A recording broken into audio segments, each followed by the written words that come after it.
Good morning.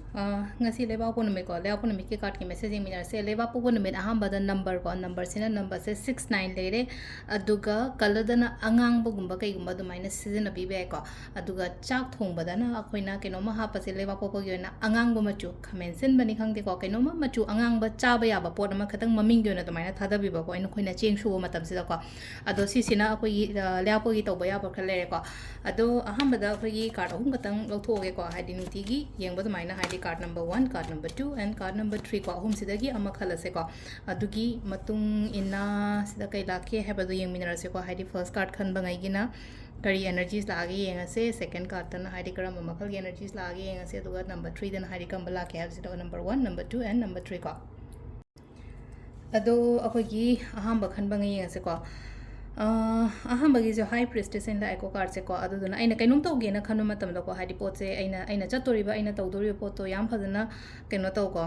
चकचक न तौबा पुकनिंग चंग न तौबा खोपा अदुमाइना गुंबा ले को वा याम का हैना ngang नो थबक न उलोंग असि gi oina sum lai lai ba card sigi matung ina hairaga di ko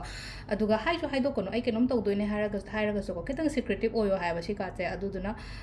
hai dok tabasu laire aduga kara keno so hairs ne ko sida ishagi oina hadi spiritual oiba su oi ko dom hadi laiga dum khoirama chapio thaba ingang chathok ko tokpa matam da gong asi se aduga yaringe aina chatoriba afaba thaba ma chatoi ne khale ta ga di hai gno ba kanam ta hana hai do ko na thaba to oijara kan ko na mina khangjarak pana khangjarak chano ko su kai de ko aduga hana di hai bi da ba ko aina chatoriba aina tawdoriba thaba ingang du gi maram da ko si se na ko gi number 1 gi le ko number 2 gi mu yeminar se ko number 2 se number 2 se sile no ko haidi aina manifestation gumba tawbo khopa engonda kana gani ko hana tawgiba gumba leraga so engonda kana ba phangba adu maina su oi aduga paunu ngai ba gumba hairasine ko thabaki matang da ni khangde natraga lamgi matang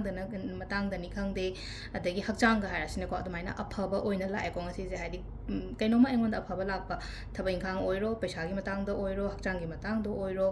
karbar hairasine ko karbar pesa nungsa ke ka sugumba matang da su ko phana la ko sina ko number 2 card khan ba ngai yona ko number 3 sina ko katang chatning gani ko hadi loin thado ga chatning ba gumba phaw bodong asi je haita sum thap pot khara da aingon da oi da ba gumba da sum talak ko da be dhalak pa haita interest halak pani khangde amani khangde da mai gumba to ko dus mai na feel tor ko matam da ai chat pa ya de ai thado chat pa ya de hadi pot to mayok na ga da ne face to ga da ne ko hadi chat khino mai tor ko hamuka haita ai try to go pot se ko ai amuka hona go amuka phajana to bi go on hai ko sida aduga timing sina ayuki pung nipan ga minute amma dagina pung amma phawum leire adagi mo ani ga minute fu daina pung mari ga minute kun phawum leire tarit ka minute kun dagina nipan ga minute fu phawum leire ko dai pung 10 ga minute amma dagina nungdang gi ni sina hingi nungdang atheng be ko 10 ga minute amma daina pung ani ga minute amma phawum leire ko sisna koi gi ngasi gi oina afaba timing ko adu sida leire koi gi daily card message se ma'am thank you